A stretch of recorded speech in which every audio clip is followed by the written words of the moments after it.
क्या मणिपुर में अब कांग्रेस पार्टी अपनी सरकार बनाकर रहेगी? क्या भारतीय जनता पार्टी का सरकार का फिर से लौटना अब मणिपुर में नामुमकिन हो जाएगा?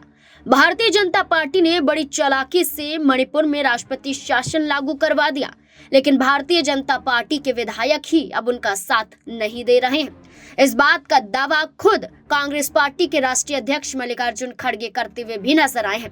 मल्लिकार्जुन खड़गे ने अपने ट्वीट में एक बड़ा बयान जारी किया है। उन्होंने कहा है कि केंद्र सरकार ने मजबूरी में राष्ट्रपति शासन लगवाया है, क्योंकि राज्य में बीजेपी की नाकामी की वजह से संवैधानिक संकट पैदा हो गया था। उन्होंने आरोप लगाया कि बीजेपी के अपने ही विधायक सरकार की जिम्मेदारी उठाने को तैयार नहीं थे, जिससे ये साफ होता है कि मणिपुर में प्रशासनिक विफलता की स्थिति थी। आपको बता दें, खड़गे आगे कहते हैं कि पीएम नरेंद्र मोदी को इस पूरे मामले पर माफी भी मांगनी चाहिए।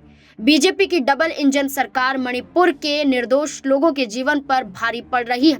उन्होंने कहा कि प्रधानमंत्री को खुद मणिपुर जाकर लोगों की पीड़ा सुननी चाहिए और उनसे माफी मांगनी चाहिए।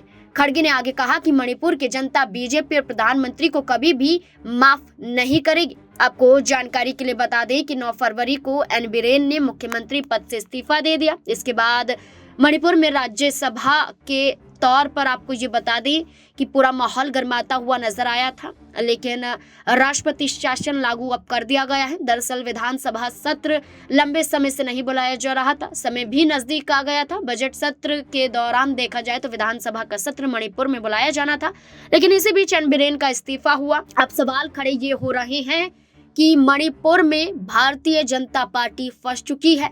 मणिपुर में लंबे समय से भारतीय जनता पार्टी की सरकार है। अब भारतीय जनता पार्टी के विधायक ही अब उनका साथ नहीं दे रहे हैं। ऐसे में भारतीय जनता पार्टी की बात करें तो दो समुदाय के बीच में जारी हिंसा पर कानून व्यवस्था विफल नजर आई और ऐसे में सरकार की भी नाकामी साफ तौर पर देखने को मिली। अब कांग्रेस पार्टी लगातार भारतीय जनता पार्टी की कमियों को गिनवाती हुई नजर आ रही है।